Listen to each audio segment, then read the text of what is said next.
اللهم صل على محمد وعلى آل محمد كما صليت على إبراهيم وعلى آل إبراهيم إنك حميد مجيد।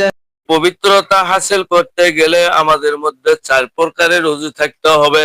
শুধু আপনি হাত মুখ ধুবেন কিন্তু ওযু হবে না। ওযুর সময় যদি দোয়া না পড়েন ওযু হবে না। যেমন ওযুর সময় যদি আপনি তওবা না করেন, আল্লাহ এই হাত দ্বারা কত অন্যায় করেছি, কত পাপ করেছি, কত পরের জিনিস ধরেছি, সেই হাত আমি আপনার পবিত্র পানি দ্বারা ধৌত করতেছি। কি জন্য?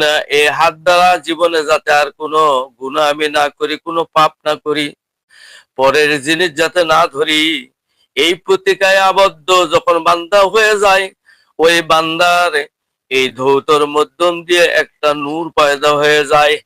এই নূর যখন আপনার অন্তরের মধ্যে, কলবের মধ্যে যখন এই নূরের বীজ বপন করবেন, এই নূরের বীজ বপন করলে পারে এখান থেকে একটা অঙ্কুর হবে, গাছ হবে, উপরে হবে ডালপালা, ফলমূল।